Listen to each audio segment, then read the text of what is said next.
Hi LEGO fans! It's time for another LEGO Ideas set, and to be honest it only seems like 2 minutes since we were reviewing the last one. The last one of course was the 24th LEGO Ideas set, the Flintstones. But what the deuce? If that was number 24, how can this be number 24? Either LEGO really messed up, or this is some contrived way to get us to buy 2 different versions of the same set. In any case, we have 2 retail boxes marked as number 24. Ignoring what it says on the box, today we're taking a journey back in time to 1928 with the 25th LEGO Ideas set. I'm going to be unboxing, speed building, and reviewing set number 21317, Steamboat Willie, celebrating the 90th anniversary of Mickey Mouse's first appearance on screen. This is not the first set we've had celebrating the 90th anniversary of Mickey Mouse. Late last year we also got some brickheads, 41624 Mickey Mouse and 41625 Minnie Mouse. And as my own personal tribute to Steamboat Willie, I'm actually wearing my Steamboat Willie t-shirt today. Man, these lights are bright.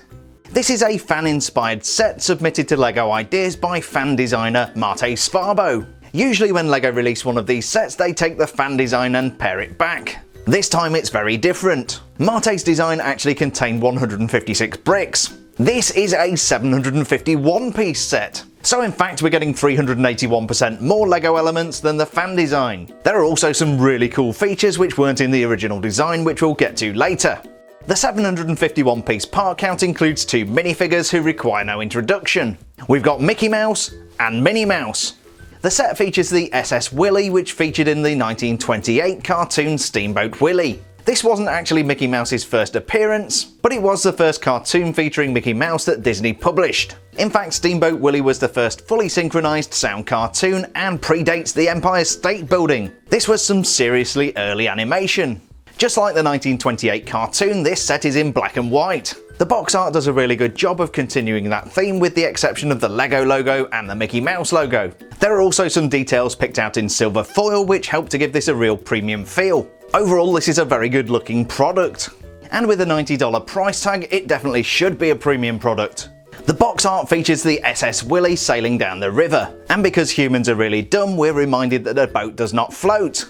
The top of the box shows an actual size representation of the Mickey Mouse minifigure. There's also some really nice artwork showing the minifigure in a film reel. Some more artwork on the side of the box shows Mickey Mouse as depicted in the 1928 cartoon. This also incorporates some silver printing which looks really sharp.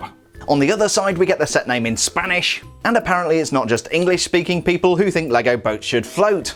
Over on the back of the box we get more information about the set, and it turns out this has some really nice interactive features. It looks like we have some wheels in the base of the boat which power the paddle wheel and make the chimney stacks fall and rise. We also have a very cool black and white bird figure which looks like a new element.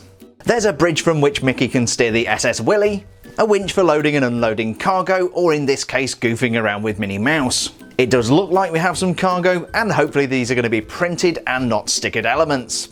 As well as the boat and the minifigures, we also get this really nice commemorative Mickey Mouse plaque. As a box set, this looks really cool and has a premium feel. But of course, most of the fun of LEGO is in the building. So let's open up this box and see what we've got inside.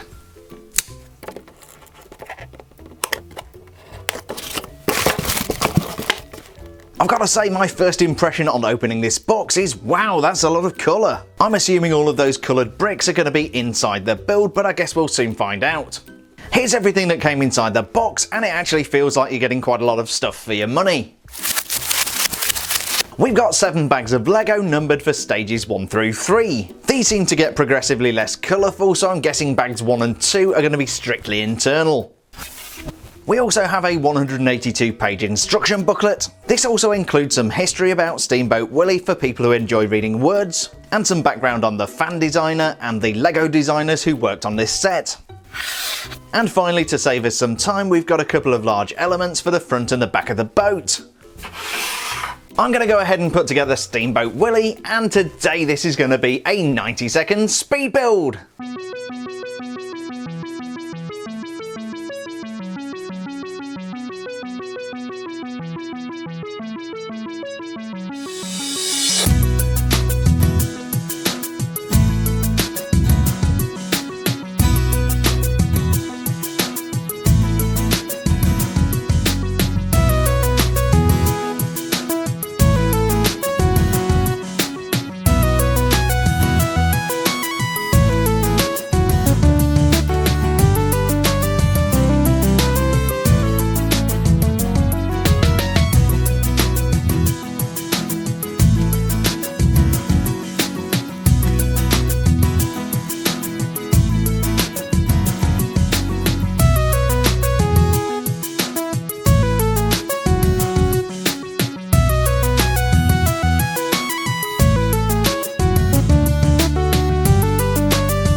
And here is the SS Willie in all its 751 piece glory. Build time today was an hour and 50 minutes, which is a little bit longer than I anticipated. In fact, this is a relatively complicated build for its size.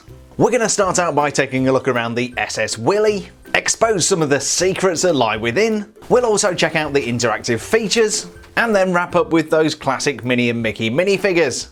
One very obvious thing about this set is that there is no colour. So where did all of those coloured bricks go? In a very playful feat of LEGO engineering, the designers buried all of that colour inside. Almost everything internal to the build is a rainbow of LEGO colour. In fact, you have to peer deep within the model to see any kind of colour at all. There are little splashes here and there, like the red axle buried within the winch. But other than the odd flash of colour, this is very much a monochrome affair. And quite honestly, it looks great!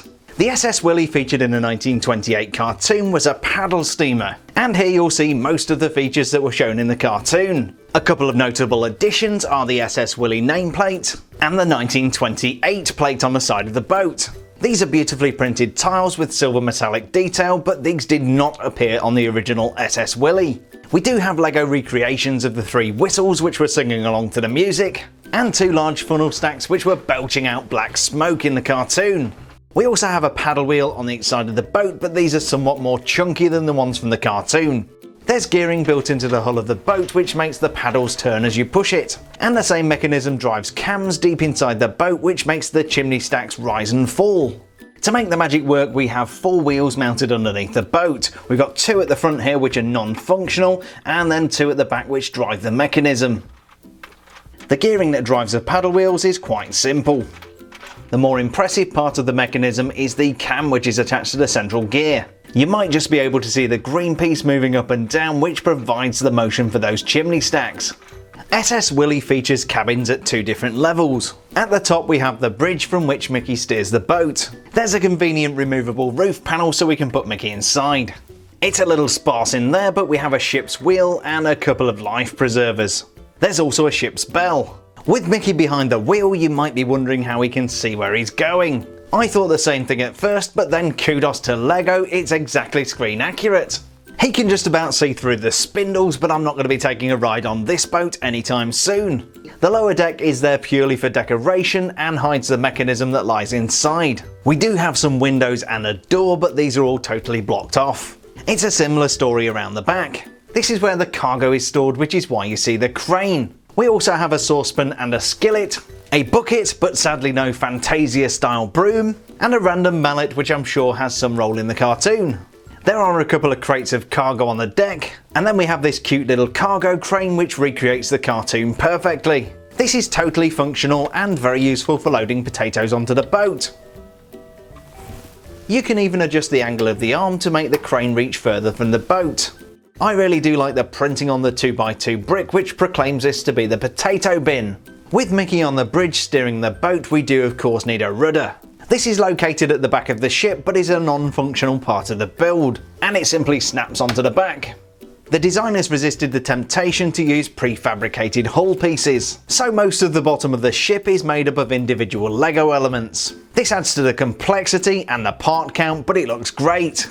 At the front of the ship we have a simple flag which can pivot up and down. And we have what looks like a tiny little wheelhouse, but I'm guessing this is probably where they deploy the anchor. Sadly, that's one thing we don't get with this build. And finally we have this cute little black and white bird who did actually appear in the cartoon. Or more accurately, a rather gnarly black and white parrot. As you can see, this thing doesn't really look like the parrot from the cartoon. It's also not a new LEGO element. I thought I'd seen this before, and yes, it is a mould that's been used before, I think in LEGO Friends. Our little avian friend is moulded out of white and black plastic, and you might notice the eyes aren't quite as sharp. Those are actually printed white over black, which doesn't have quite the same vibrancy as the other features on the parrot. Having a hole in the top of your head is rarely a good thing, but this little birdie does. That means if you really want to, you can make him wear Minnie and Mickey's hats. Speaking of Minnie and Mickey, I think it's time we moved on to those minifigures. We have a black and white Minnie and Mickey Mouse, and these complement the set perfectly. Mickey was created by Walt Disney and Iwerks at the Walt Disney Studios in 1928. He was actually a replacement for the character Oswald the Lucky Rabbit and first appeared in Plain Crazy. But but Mickey Mouse's first public debut was in Steamboat Willie in November 1928. The black and white minifigure of Mickey Mouse is not exactly screen accurate. If you check out this footage from Steamboat Willie, you'll notice that he looks quite different. Comparing the black and white minifigure to the colour version, you're going to notice this is exactly the same mould, so we don't have a newer mould for the 1928 Mickey, which kind of deviates a little bit from the character from Steamboat Willie, but it is a very sharp minifigure. We start off in the centre here with this plain black torso and hands, but then we have some super sharp pants on there, or legs. These are dual molded in silver and in black, and then we've got some silver overprinting on the toes there for the shoes, and we also have these buttons on the front of the pants. Mickey's head is super sharp and moulded out of white and black plastic, which gives it a great delineation of colour. Sometimes you can get bleed between black and white, but this looks superb. Now the eyes they're probably going to be printed. I guess they could be moulded in, but they do look like they've probably been printed to me. Turning around the back, we don't have any detail there, but we do have the unmistakable symbol of the Mickey Mouse ears, which is awesome. On top of his head, inserted into a small hole, is a sailor's hat, which is very tall, and then topped out on the top with some silver metallic detailing. Minnie Mouse also debuted in 1928, but tends to get overshadowed by Mickey. Her real name is Minerva Mouse, but that went out of fashion pretty quickly. The black and white Minnie Mouse comes from the same mould that the modern Minnie Mouse comes from, and in an ultimate act of cost saving, in fact she's the same mould as Mickey Mouse but with eyelashes added, so yeah, these are pretty much the same thing. You kind of rub out those eyelashes and you've got a Mickey Mouse. She does look very sharp though in this outfit, and in particular she's got a really nice accessory here with the black and white guitar. Now we are not going to get this with the collectible minifigure series, so I think this could be an exclusive colourway for the guitar, which makes it a really nice accessory to have. Moving back to Minnie, again we have the monochrome torso. Around the back we've got no printing, but we do have this really nice metallic skirt piece with the polka dots, very much like the red one you get with the more modern Minnie Mouse. And then the legs are dual moulded from white and black plastic with some silver overprinting for the shoes. The face is pretty much like a Mickey Mouse except for those eyelashes, and then on top we've got Minnie Mouse's hat, which comes with that nice silver flower detail, and we actually get two of those in the set. We do get a spare for Minnie. Another accessory that goes with Minnie Mouse and her guitar is this 2x2 printed tile showing sheet music. You might just be able to see the silver metallic staves in the background there reflecting in the light.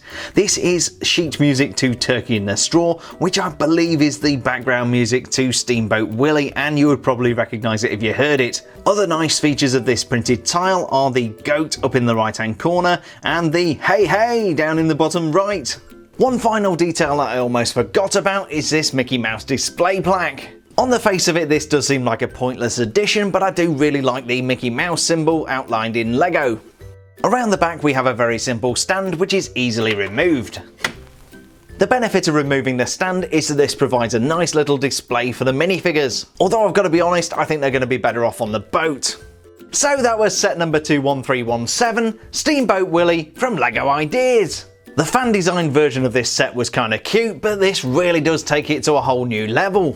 It's kind of expensive at $90, but I'm sure LEGO are banking on this appealing to Disney fans and LEGO fans alike. I wasn't very sure about the Mickey Mouse plaque at first. I thought it was just filler, but it actually looks really nice with the set. The Mickey Mouse and Minnie Mouse minifigures are superb. But the most magical thing about this build from a builder's perspective is the amount of colour that's hidden away in there. It keeps the build nice and interesting, and with a build time of about 2 hours, it's actually quite a challenging build. Overall, I really like this set. I like this set a lot, and dare I venture to say it could become a future classic, just like Mickey Mouse himself. I really hope you enjoyed this LEGO Ideas unboxing, speed build and review video. Be sure to check out the playlist at the end of the video, which has loads more LEGO Ideas reviews. You'll also find over 300 videos on my channel covering all types of LEGO reviews. So if you enjoyed this one, why not go ahead and watch another? Thanks a million for checking out today's review, stay safe, and we'll see you on the next build video.